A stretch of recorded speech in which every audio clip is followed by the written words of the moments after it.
Welcome to my tutorial for Tiny Toon Adventures 2 Trouble in Wackyland for the NES. This game took me around 1 hour 36 minutes to beat. And in this tutorial I'm just going to cut through all the bullshit and give you a fast path to beating the game. Very easy game. You really only have to beat 2 stages to complete the game. So I'm going to show you how that works. I went with the train stage. And all you need to do is find a stage that you find easy enough and just replay it again and again until you earn enough tickets to unlock the final stage. And every time you play a stage, it'll cost you 2 tickets to enter the stage, but initially you don't have any. Well, they start you with a few, I think, but I never had a problem of running out of tickets because you can buy more with cash. Even if you don't complete the stages, you still get money, or it's actually points. It's listed as points, but it's pretty much money to buy tickets. So those points are your currency. So even if you don't finish the stage, you keep all your points, even if you die. So if you made it through, a decent chunk of the stage, you're still going to earn more points than you're going to lose, probably. So now, if you're replaying the same stage again and again, eventually you're going to master it, and that's all there is to it. And that's half of the game already done. So I went with this stage because I had seen some videos, and I saw somebody else grind this stage, and it looked really fucking easy. And it was. And, there are other stages you could try. I didn't bother even trying the other stages. But I had seen videos of them. Now, I don't know if some stages are going to be worth more points. Maybe those are better. But really, it only took, like I said, a little bit over an hour and a half to beat the entire game. So I didn't feel like I was spending that much time with it either way. So for most of the game, this is what I did. I just replayed this stage again and again and purchased tickets. Once you can purchase 50 tickets, you're good to go to the final stage. So as I recommend with all these older game playthroughs is whenever you have access to save states on an emulator, I'd recommend using them to practice any sections that are giving you trouble. Now, this stage was so easy, I didn't need to practice any sections really. I think I only practiced the actual boss of the stage just to make sure I had it down better, but it's an easy boss. If you want more points, you can kill enemies and you can collect the cakes. So, obviously, amassing more points on each run is going to add up to you getting all the tickets you need sooner, the 50 tickets. So that's up to you if you want to do that. But after replaying the stage so many times, you're probably going to get bored, and it's not going to be hard to, change your path a little bit to kill some extra enemies or, grab some more of the cakes.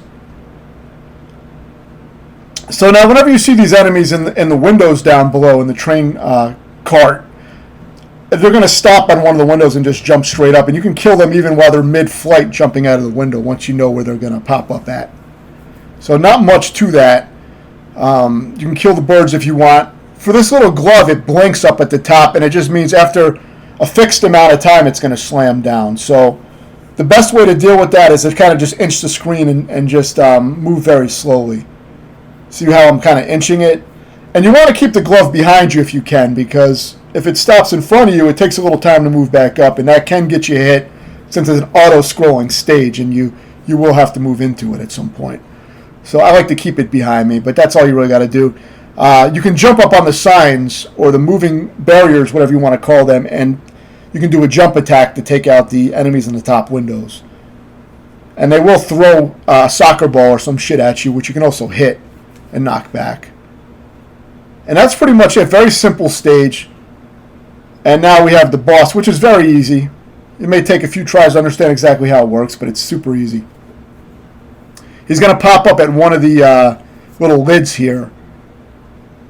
And sometimes he will fake out and not actually punch, but if you stay mid-range, he'll do 3 punches, and then that's your chance to get in your attack. So try to lure him to do the 3 punches. It's the most reliable way to hit him without getting hit yourself. And he moves faster towards the end, but that's about it. Sometimes he will do a fake punch where he doesn't punch you, which you didn't see here, but he will do that sometimes. If he does do that, he'll hesitate for a moment. You can get a free hit in. So use that to your advantage if you want. But if you want to play it super safe, just lure him to do the 3 punches at mid-range and then just strike. And that's it. And it's very low risk if you do that. You don't have to try to do it fast or anything. No need. So now we're going to go to the ticket booth here. And this is edited, obviously. So I already had 46 tickets. And with the money, I was able to go straight up to 55. You earn the money pretty fast. You may be grinding that stage for 30 minutes or so. I didn't time it, but it's not that bad. Just keep playing it over and over again.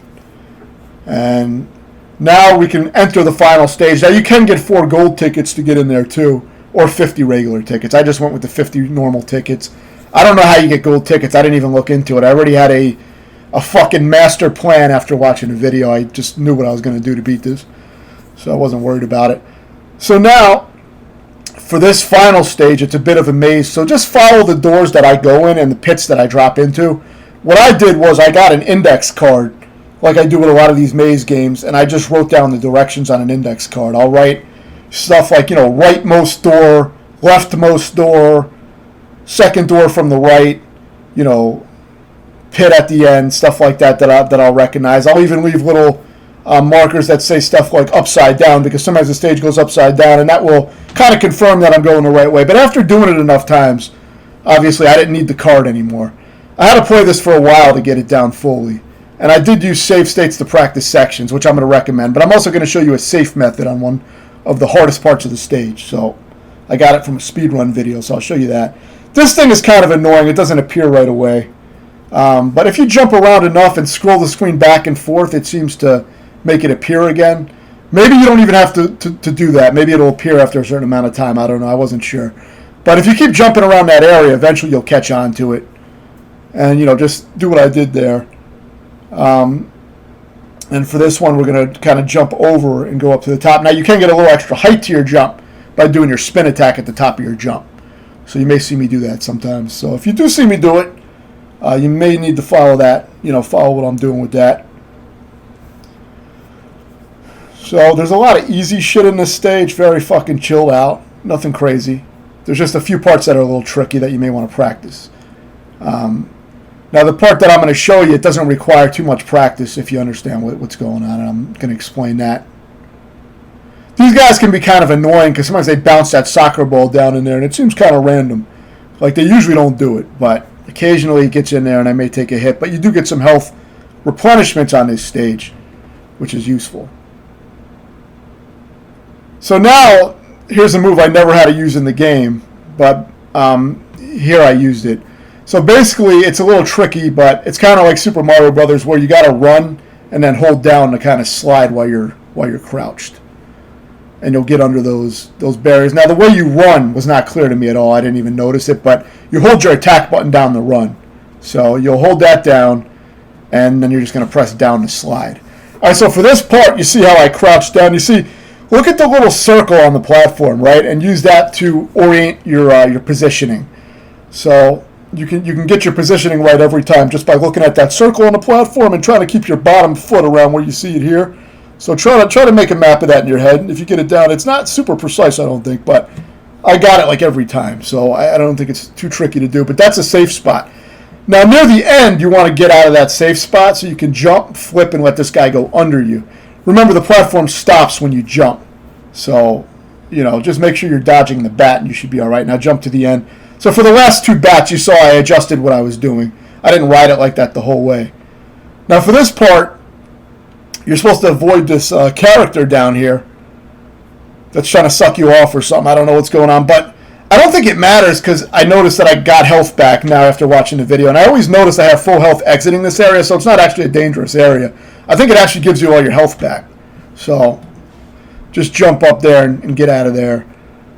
Now for these, let them go back up and then just hold forward and do your flip to get across. That's all you got to do. Very simple if you do it that way. You want to wait till they're going up, though. Make sure they go up enough to where you can fit in there and do your little flip jump. That's about it. This is one of the trickier parts, believe it or not, because it's kind of easy to fuck up. But it's actually really easy. It's just, I have actually died on this part, getting kind of sloppy, because it's a little tricky to move these things. But you want to rotate them so that they're spinning to the right, and that will move this fucking thing. Now, the easiest way to do it seems to be to do a little flip up at the top, like that. I think that works pretty well.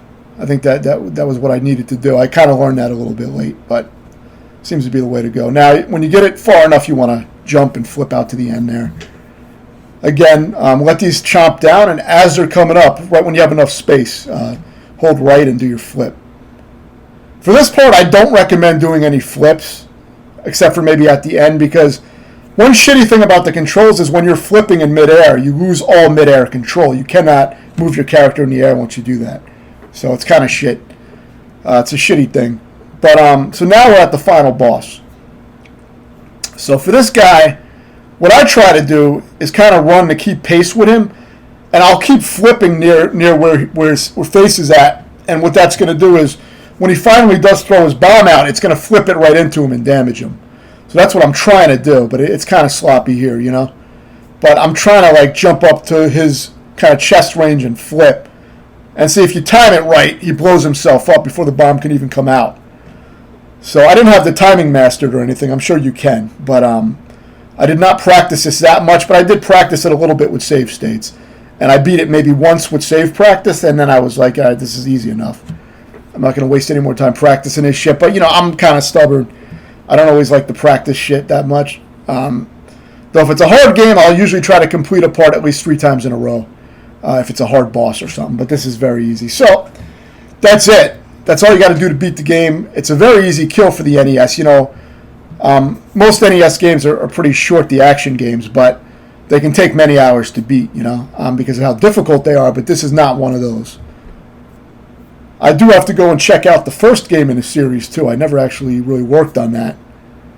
But yeah, that's it. You didn't even get to see all the other mini games and other bullshit. I mean, that's all you got to do. If you have any questions, let me know. Thanks for watching.